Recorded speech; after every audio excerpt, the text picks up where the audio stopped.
Good morning everyone! Welcome to my channel and it's me again, ang inyong chismosong Kaalda Vlogger. So gusto ko munang magpasalamat sa inyong lahat sa mga walang sawang tumatangkilik, nanonood, sumusuport at sumusubaybay ng mga content ko dito sa aking YouTube channel. So Merry Christmas everyone! So konting panahon na lang. So ito, I'm excited.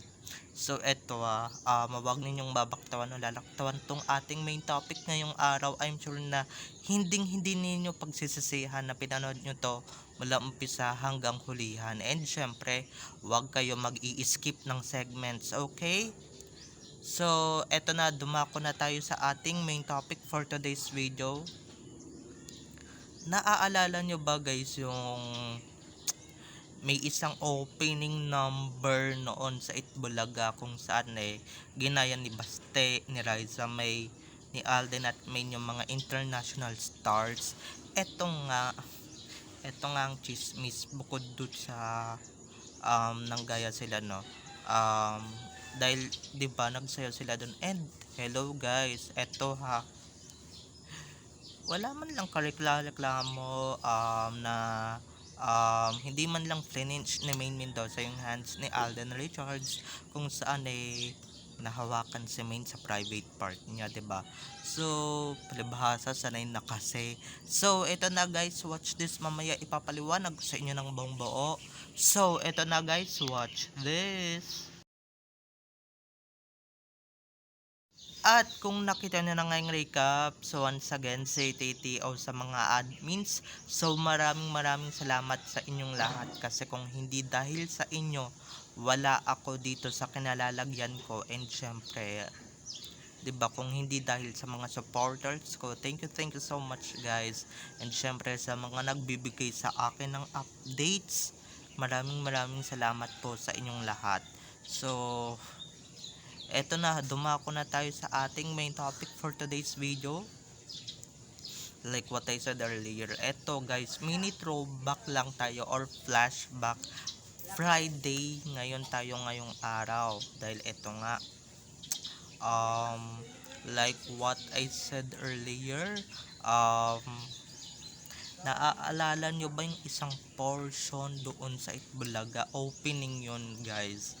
Opening yon kung saan ginaya nila Baste, Raisa May, and syempre ng Aldab ang international stars na si Zayn Malik, Zendaya, Taylor Swift, Bruno Mars, at kung sino-sino pa. Pero ang pero guys, ang pinaka memorable doon guys ay yung kina Alden at Main, and syempre guys, sumayaw-sayaw sila doon, 'di ba? Yung Written in the Stars, yun yung kantang kinanta nila. And guys, 'di ba? Nung binuhat ni Alden Richards, alam nyo na naka-plate sa gitna yung kamay ni Alden Richards. Kitang-kita ko yan guys. And syempre itong si Main, 'di ba? Hindi naman nagreklamo, hindi naman flinch yung kamay ni Alden Richards or whatever, 'di ba? Hindi man lang inalis, 'di ba? At kung guys, palibhasa sanay na kasi, 'di ba? Sanay na sa ganung bagay. So, 'di ba? At saka ba't hindi, 'di ba? Hindi gagawin ni Alden yun kung wala silang relasyon, 'di ba? Hello, 'di ba? Kung friends lang sila nung mga panahon na yun, ba't doon, 'di ba? Ba't doon naisipan ni Alden na hawakan si Main para lang iangat, 'di ba? Pwede naman sa tuhod, pwede naman sa paa, pwede naman sa tiyan, 'di ba? Pero 'di ba? Ibig sabihin lang nun guys, talagang magkarelasyon na sila noon pa man. And syempre, 'di ba? Yun talaga yung favorite part ko. Yun talaga yung favorite na eksena ko na matagal ko nang napansin to guys, hindi pa ako vlogger. Hello. Kung saan 'di ba, yung pagkakahawak ni Alden hindi naman masyadong bastusin, 'di ba? Hindi naman bastusin yung dating, 'di ba? Kung talagang mag-asawa kayo, 'di ba?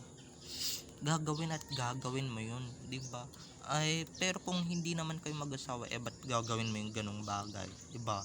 Ba't mo gagawin yung ganong bagay na pagbubuhat, 'di ba? Kung may boyfriend na or kay may asawa na yung tao, 'di ba? At saka hello, ba't hindi man lang sinaway, 'di ba? Yun yung pinpoint doon sa pinag-uusapan natin na ba't hindi man lang niya sinaway, 'di ba? So meaning guys, sanay na si Ming diyan, 'di ba? Sanay na sa ganung bagay. Ikaw ba naman araw-araw ano, 'di ba? So pasensya na guys, medyo nagiging exage at nagiging wild tayo dito. Pero 'di ba, sanay na, and syempre ano si main sa kanya, no, komportable na, and syempre ganun din naman si Alden. Ang gusto lang sabihin ni Alden, this girl is mine, really really mine, 'di ba? Walang makakaagaw mula sa akin, and syempre walang makakaahas mula sa akin, kaya akin lang siya, 'di ba? So yun talaga guys, kahit na paulit-ulit ko tong ilabas, kahit may nilabas na ako na ito nung nakaraang taon, paulit-ulit talagang ilalabas. And guys, 'di ba? Um Talagang ginawa nila yun para sa ano, 'di ba? Kung hindi niyo nakita yung mga ganitong bagay, mga tanga-tanga na lang kayo or bobo na lang kayo, 'di ba? Kung hindi niyo nakita yung mga bagay na ganong sweetness ng dalawa, or yung mga bagay na sweet sweet sila, or ano sila, 'di ba? Palibhasa kasi yung iba dito, mga manhid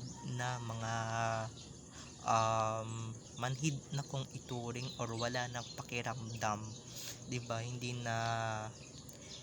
na nakikiramdam, or hindi na nagkakaroon ng pakiramdam, hindi na naaalala yung dati. Kaya eto, let me remind you, yung prod na yan, napakagandang prod na yan, dahil yung Aldab, 'di ba, bukod sa kumanta guys, marami silang sweetness na naganap diyan. Hinawakan ni Alden si Maine sa private part niya, kung saan hindi naman nagreklamo si Maine, hindi naman, 'di ba, hindi naman nagmaktol si Maine, 'di ba? Hindi naman ganito ganyan si Maine, 'di ba? At saka hawakan ng mukha na halos maghalikan na national TV, or mag lips to lips na on national TV, 'di ba? So hindi gagawin ni Alden at ni Maine yun kung hindi sila mag-asawa, or kung hindi sila magkarelasyon. Oo, alam kong throwback to, pero guys, matibay-tibay talaga ang receive at ebidensya ng mga throwback. Yan yung tatanda ninyo, at yan yung itatatak ninyo sa kokote ninyong kepoporol. Diba, sinasabi ko sa inyo guys, iba iba talaga power ng throwback, at iba talaga power ng um, throwback, 'di ba? Iba talaga yung power ng mga lumang videos, at saka ng mga lumang litrato na kung saan hindi nyo makikita on cam, 'di ba? Yung iba nga diyan, pasundot-sundot ng sweetness, 'di ba? Pasundot-sundot ng ganito, ganyan, ganyan, ganito, pasundot-sundot um ng mga halik, 'di ba? Ng mga nakakaw na halik, nakaw na sandali, 'di ba? Minsan din naman nakikita din naman talaga natin yung mga pwedeng ipakita sa TV. So talagang nakakaloka. Kung hindi nyo pa napanood to guys, panoorin niyo yung prod number na yan, sinasabi ko sa inyo guys. Makikita ninyo na talagang hinawakan ni Alden Richards ang private part ni Maine, kung saan 'di ba, hindi man lang umara, hindi man lang nagreklamo na, uy, ba't dyan hawak mo, 'di ba? Ba't dyan yung part na hinahawakan, ba't dyan mo ako hinahawakan, 'di ba? 'Di ba? At saka sasabihan ng manyak. So kung 'di ba, kung ganun yung nangyari, at kung ganun yung naganap, kasi hindi 'di ba? Pero kung asawa mo 'yan at kung may tiwala ka naman sa tao, 'di ba? Um, Tsaka kung hindi naman talaga bastusin yung dating para sa eh, 'di ba? Okay lang yun naman yun, and syempre okay lang yun naman yun. And that's fine, 'di ba? That's fine na nahawakan ka lang naman, 'di ba? Na ganyan-ganyan na kung wala kayong relasyon doon ka magrebelde ng magrebelde, pero guys, talagang dito guys mahahalata mo kahit hindi dito sa prod na to, 'di ba, kahit na kung saan man mahahalata mo na talaga na magkarelasyon talaga sina Alden at May nung mga panahon na yan. Kahit naman ngayon guys, kaya yung mga chismis dyan na Kathleen, Sanden, Armain, wag ninyong paniniwalaan, okay? Dahil mga fake news lang naman yung mga yan, lalong lalo na yung mga nagpapakalat na magkarelasyon, hello, 'di ba? Tsaka hello, 'di ba, marami pa tayong instances na pwedeng ihimay-himay dito sa video na to. Tsaka 'di ba, bukod dun sa paghawak ni Alden Richards sa private part ni Main Mendoza, ito lang isa pang pinpoint ha. Isa pang pinpoint para ma maguluhan yung utak ng mga bashers dito. Or para malinawan yung mga utak ng mga bashers dito. Ito pa mga ka-Aldab Nation, ito pa. 'Di ba? Ba't gagawin ni Alden Richards ang halik-halikan si May Mendoza, 'di ba? Hindi sa taas, kasi sa taas showing respect.